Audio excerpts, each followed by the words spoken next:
Welcome to this episode of the Good Leadership Podcast, where we explore the stories, strategies, and insights of thought leaders who inspire us to think differently and lead better. Today, I'm delighted to be joined by Elizabeth Lotardo, a consultant, speaker, and author of the transformative book, Leading Yourself.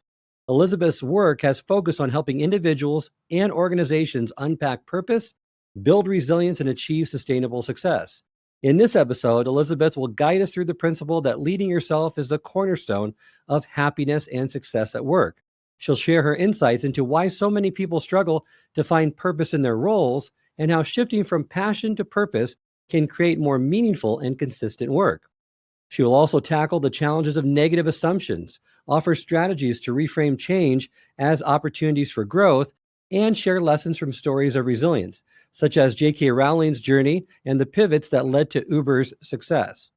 So, whether you're looking to embrace a mindset of steady progress, build resilience in the face of change, or lead yourself to greater success, this conversation is filled with actionable advice and inspiring perspectives. Let's dive in. Welcome to the Good Leadership Podcast, where we explore the stories, strategies, and insights of thought leaders who inspire us to think differently and lead better. Through candid conversations and expert perspectives, we dive into the challenges, breakthroughs, and practical lessons that shape exceptional leadership. Let's start with the mindset part, the managing the space between your ears, because that's the foundation of effective leadership. Developing that ability to manage your thoughts, find purpose, and adapt to change can transform how we experience both work and life. And my first question is really around this, because you emphasize the importance of finding purpose in your work. Why do so many people struggle with this? I think, you've seen it. Purpose is at the front of the leadership conversation. And because of that, we often think it's this grand statement and we feel this amazing level of fulfillment when we find it. And if we don't have it, we're doomed. And people struggle to find purpose because a lot of jobs are really tactical. They're functional. They have long to do lists and overloaded inboxes and their bosses in their ear. And that experience feels really removed from the grander leadership conversation around this noble purpose mentality. So, when you can connect the two, when you can see the meaning behind your to do list, when you find fulfillment in these everyday tasks and interactions, and you deeply understand why they matter to someone beyond pleasing your boss, your performance and your personal happiness skyrocket. I love how you challenge the common assumption that people spend their energy looking for purpose in their jobs instead of trying to create it, which I agree with you. That's a much better avenue to pursue because you differentiate between passion and purpose, noting that purpose is more constant. So perhaps unpack the difference between those two and speak to how someone can really discover or reignite that sense of purpose, even if their job feels mundane. So often we equate purpose and passion, right? We lump them together into this feel good moment. But some research from Professor Morton Hansen out of UC Berkeley tells us differently. And he defines purpose as the belief that what you are doing matters, right? That it counts for something. In passion is the feeling of being personally excited about it. And what his research showed us is that purpose, the feeling that your work matters and that it's making a difference, has a much greater impact on our performance and our happiness than passion does. Because passion is individual. What's exciting to me is not necessarily exciting to you, while purpose is shared. Passion also waxes and wanes. A lot of jobs have elements that aren't particularly exciting. But when we point ourselves towards purpose, when we understand why those things matter, we feel more energy instead of trying to be like, oh, I'm excited, I'm excited, I'm excited, when you know in your gut you're not. So the good news is if parts of your job aren't thrilling, that's okay. You can still have a meaningful work experience when you tap into why it matters. I love that distinction between the two. And you say to discover or reignite that purpose in a job that feels mundane, consider some of the following techniques. And one of them I really love, articulate your ripple effect. So perhaps you can unpack that also for our listeners. So, when we're working remotely, when we're working in big organizations, when we're not directly interacting with customers, we're often removed from our ripple effect, right? Our work leaves our inbox and it goes to our manager or some other department, and we don't see it again. And we don't understand where it actually ended up. But when someone can trace their ripple effect, when they can take their functional to dos and ask, and then what happens? And then what happens? And then what happens? And get to why does this matter? Exploring that, I call it an impact map in leading yourself. That is what gives us the context our brain is craving. Because without it, without understanding our ripple effect, we're just bouncing around in cyberspace, right? Trying to check off deliverables in hopes for a good performance review. And that's hardly the setup for a fulfilling career experience. Understanding that, this matters. And even when it leaves my inbox, most of the time, it goes somewhere and it makes a difference. That's what gives us energy. I love how you connect the dots, right? So people can see the impact that they're having. And like you said, many jobs, it's not explicit. So you really have to do, and then what happens to see that effect. Some other techniques that you provide, which also are great techniques and effective ones to explore, are explore your absence. Like in the movie, It's a Wonderful Life. What if you didn't exist, right? Or what if you weren't in that position in that company? Look at it at, those extended effects, right? What projects would stall, what tasks would go undone, even maybe at a family level too, just so you realize the impact and the effect you're having, which, like you said, is not always explicit.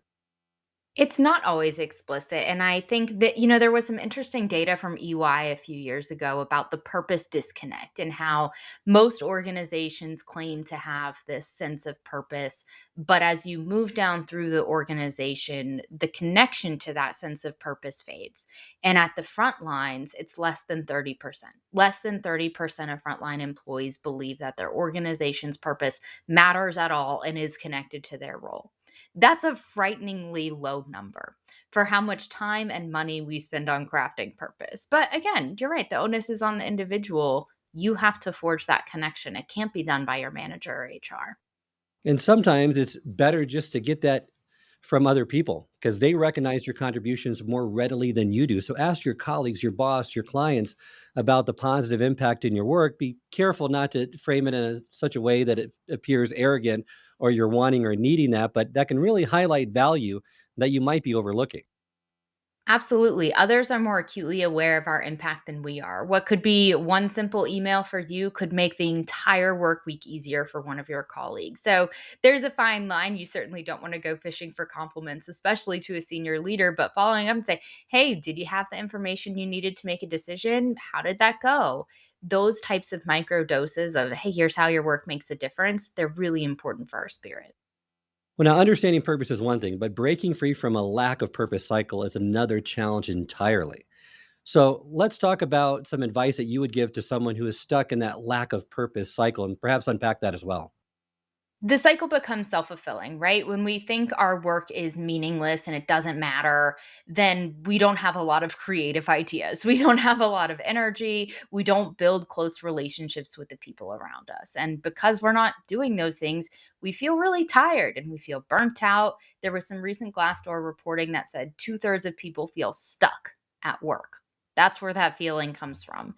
And when you feel stuck at work, you don't see why it matters. So this maddening cycle can just go again and again and again and deepen our emotional disconnect from what we're doing on a daily basis. The good news is when you start a positive cycle, that is also self-fulfilling.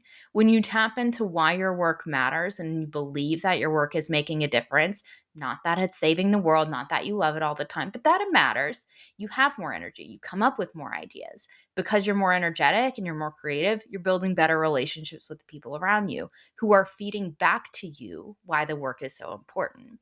So the question for an individual contributor is, what cycle are you jumpstarting? Are you going to disconnect from your work and start the cycle of a terrible work experience? Or are you going to tap into that sense of meaning, even if it's a little awkward and clunky at first, and build a really positive level of momentum for yourself? Well, like you mentioned too, you can also shift that focus from seeking purpose to creating it, right? Instead of waiting for the job to be inherently purposeful, which I think too many people do, actively look for ways to make a difference in your current role and connect your work to that larger impact. Some of the onus really needs to be on the individual, especially on the front line, because you can't rely on organizations doing that for you. Absolutely. The best organizations know this and are doing it. The most emotionally intelligent leaders are bridging the gap between what our team does on a daily basis and why it matters. But a lot of organizations aren't. And that doesn't mean they're bad places to work. You're going to work for a huge variety of leaders and a wide array of HR, varying levels of support over the course of your career. Your ability to do it for yourself is imperative. And the other thing you mentioned too, which may not be apparent to many people is when we engage in our strengths at work, we're more likely to feel energized and motivated. So think about tasks that you enjoy and excel at and try to find ways to incorporate more of them into your daily work. Absolutely. And think about the momentum, right? If you have a to do list with 10 things on it and you're really good at two of them, start with those two. You're going to feel more energy and that's going to carry you through the rest. You say, compare your negative assumptions or load bearing neural pathways that are difficult to dismantle, examine them, and then identify ways in which you can overcome them or challenge those beliefs in order to replace them with more constructive ones. Absolutely. It always comes back to childhood trauma, doesn't it? So, the example I use of a load bearing neural pathway, this belief that holds up lots of other beliefs and decisions and values through the course of our life, is the common load bearing neural pathway of work sucks. Maybe you heard your parents say that to you. Maybe you see it a lot on TikTok.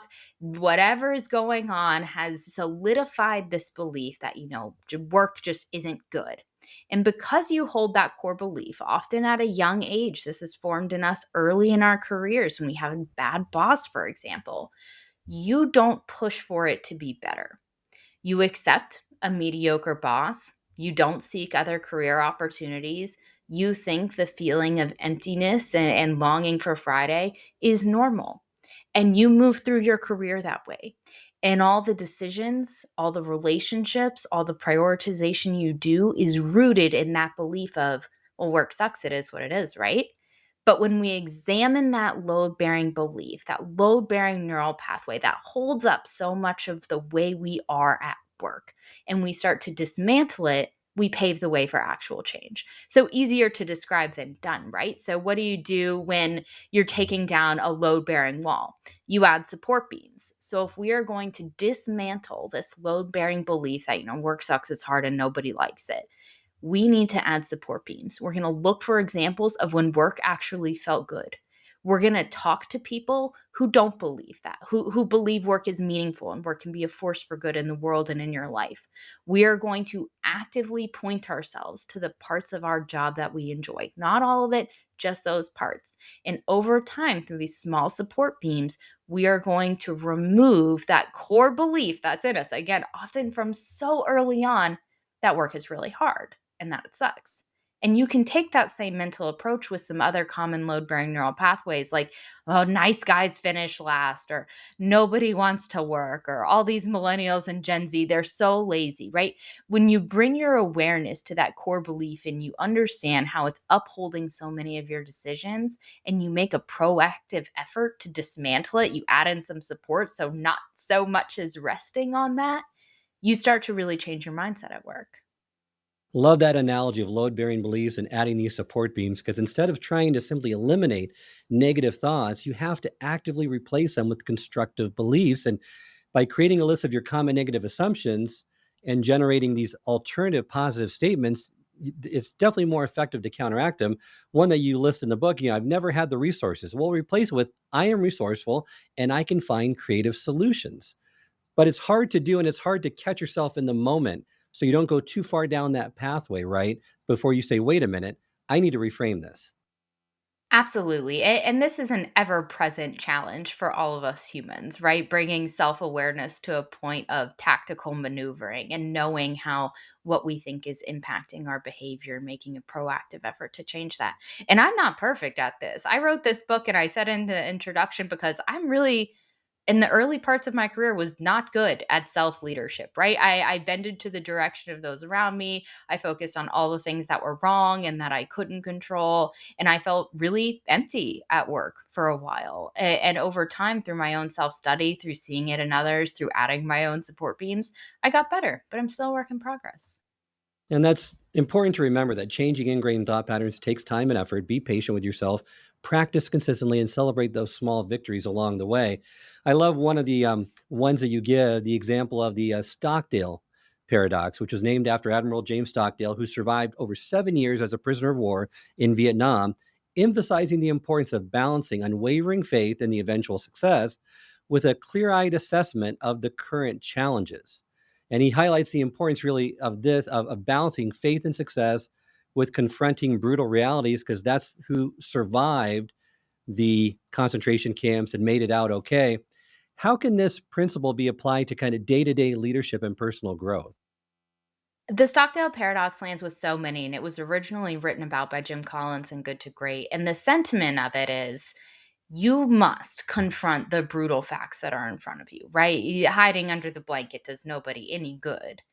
Having said that, you also must hold on to unwavering faith that you will prevail. So let's take that sentiment from Prisoner of War Camp, where James Stockdale first came up with it, and apply it to current workplace challenges. We are all afraid of AI. It may have some negative implications on our work, especially as leaders. We are all dealing with uncertain economies. We're not sure how this thing is going to go. We are all up against rapid change and huge pressure to deliver. Those are the brutal facts of our reality. And we're looking them in the face, right? It's not all sunshine and roses these days. Having said that, when as individuals we hold on to the faith that we will prevail, that's when hope emerges. So I think the temptation for a leader is to lean into toxic positivity and say, "Hey, it's going to be great. The economy is going to rebound." All of these things. But when we do acknowledge them and make a vow to operate anyway and believe that we will make it through, we start to get the best thinking from ourselves and from our teams. Courage is another reoccurring theme in the book.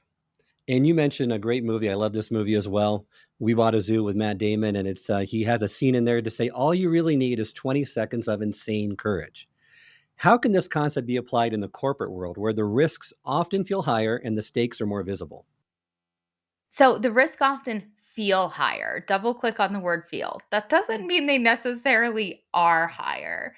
As people, we tend to overestimate the level of risk inside of our organization. We think if we raise our hand with an idea that's not great, everyone is going to think we're an idiot forever. And very rarely is that the case. The challenge is our primal brain is naturally wired to identify the risk. It doesn't really work if we point it to the reward first. Your brain is always assessing, am I going to look bad? Is there a potential for shame here? Am I going to risk my job? What's my boss going to think? You don't have to do any kind of prompting to gauge the risk of raising your hand at work.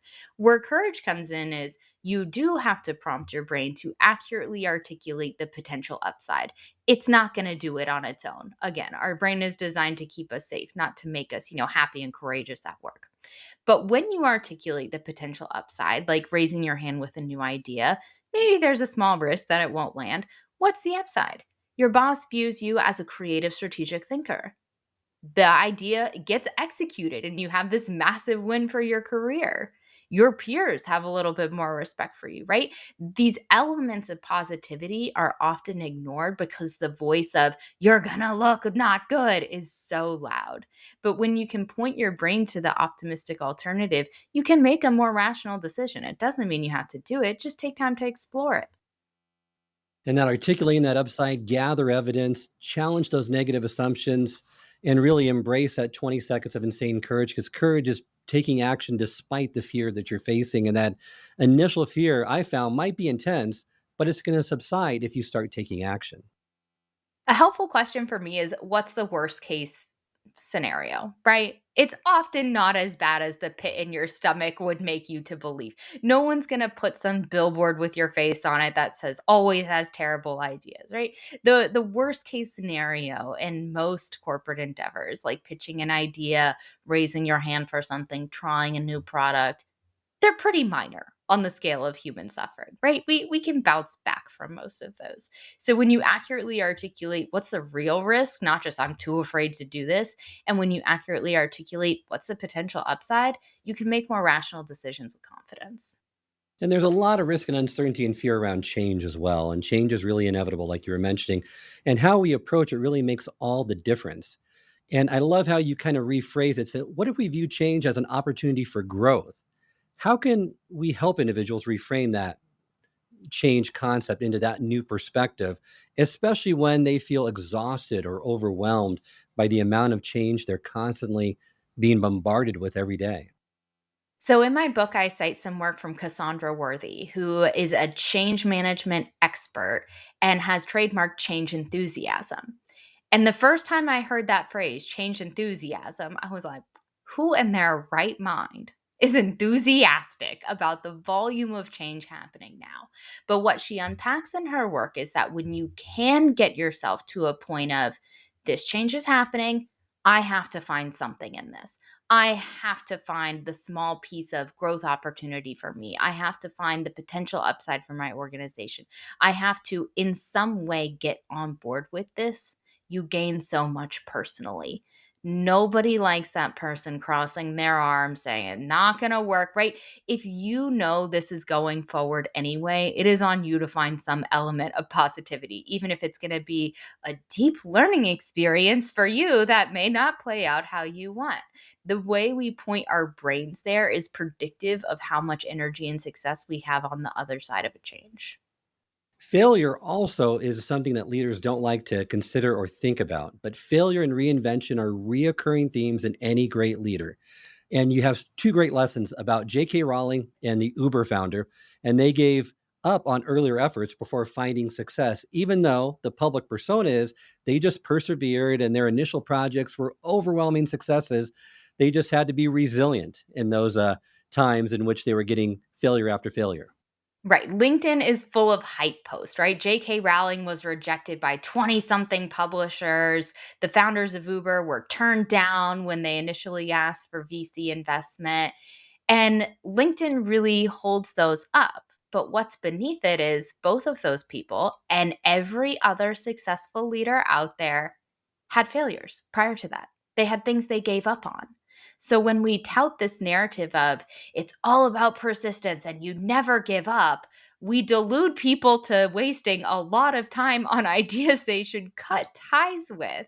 And part of self leadership is being able to accept when something isn't working, being a project you're working on, a product you're launching, your job, your organization. When you can say, okay, pure grit is not going to change the outcome on this one. You give yourself permission to pivot. And that is what so many of us are looking for in this moment.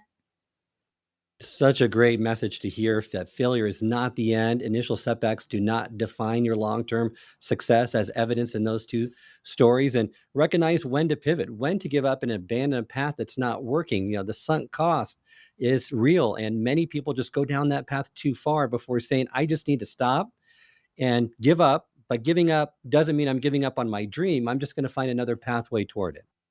Absolutely. You're not closing the door to your entire future. You're simply changing direction.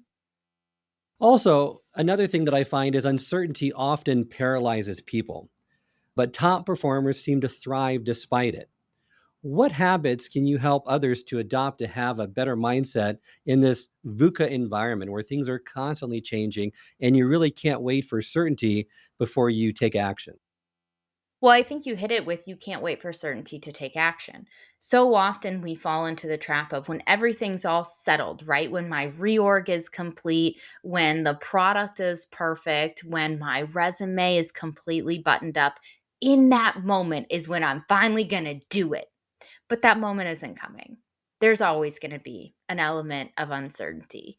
And one area may get a little more clear, but guess what? That means somewhere else is getting a little bit more hazy. In our ability to quiet our amygdala, to see the opportunity inside of uncertainty, and to move forward anyway, back to articulating the upside and saying, what can we do in the face of this? That is predictive. So when we think about this current day and age, uncertainty is the word of the decade, right? It is no one knows how some of these huge changes like AI, like the economy, how these things are going to play out. But our ability to operate anyway tells us how we are going to fare no matter what happens. And holding your breath and waiting for it all to be settled, you'll be holding your breath a real long time.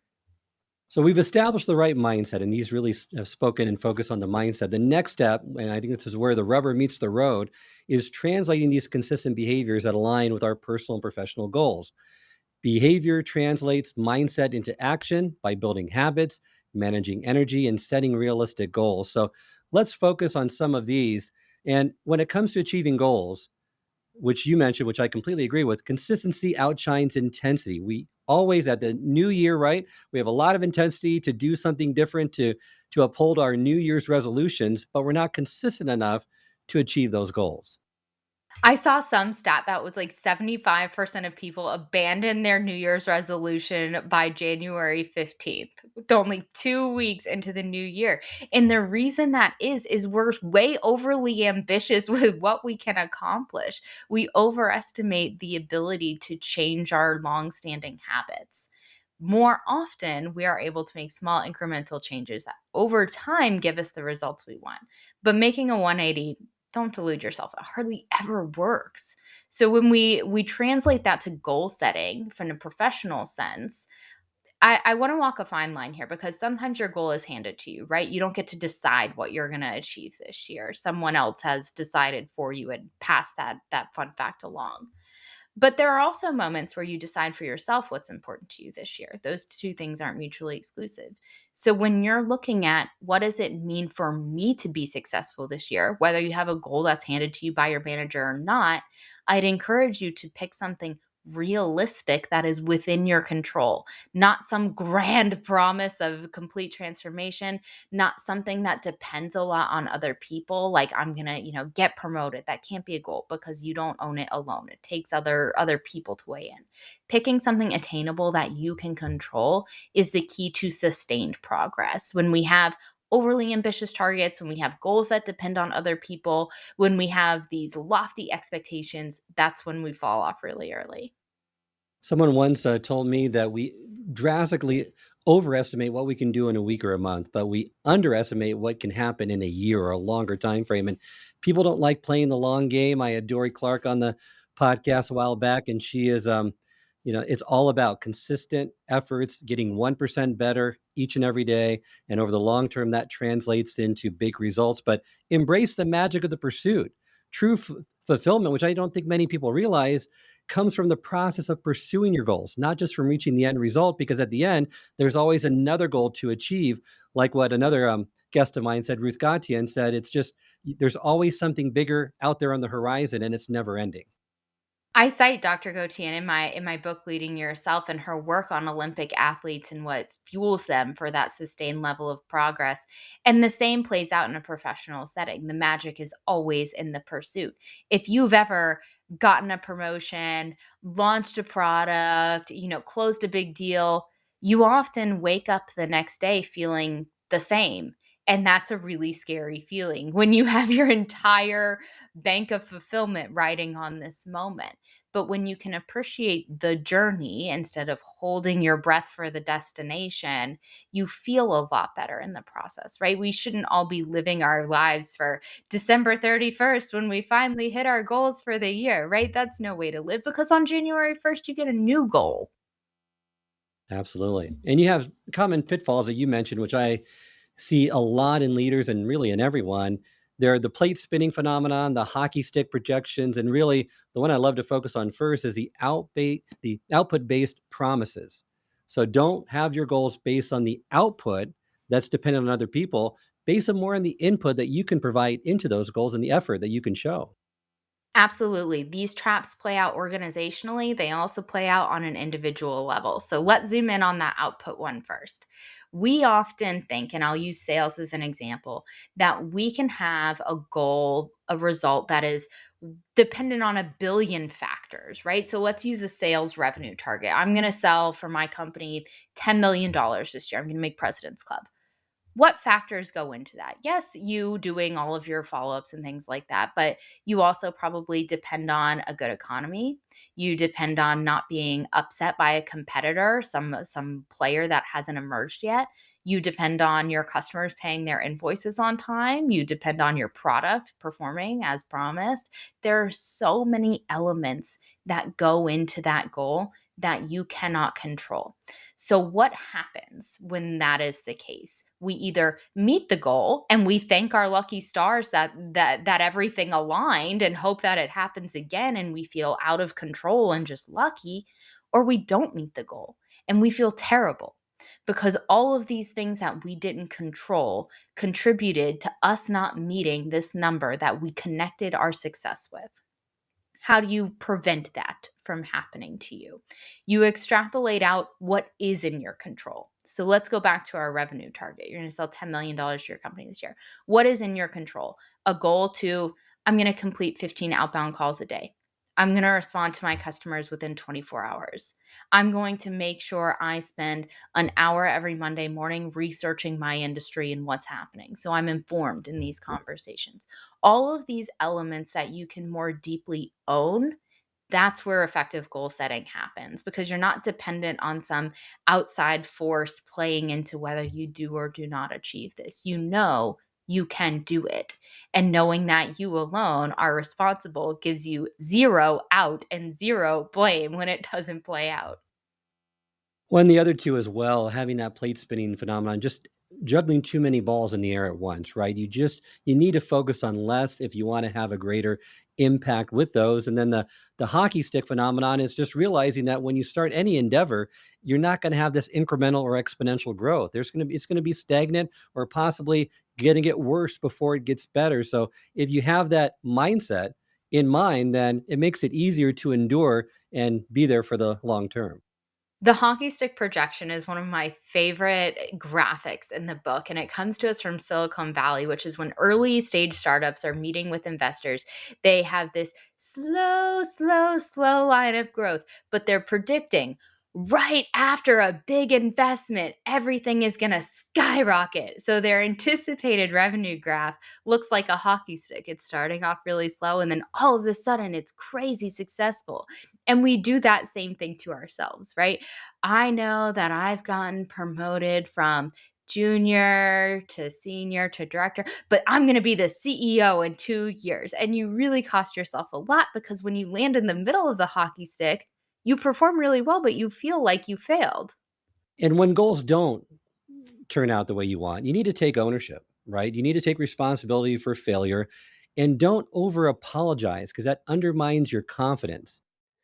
I hope this episode has provided you with valuable insights. If it has, I ask you to share it with someone who would also benefit from it. If you've been enjoying and gaining knowledge from this podcast, then subscribe to our YouTube channel, where you can find all the previous episodes of the podcast and additional learning resources. You can also subscribe to the podcast on Apple or Spotify and leave up to a 5-star review.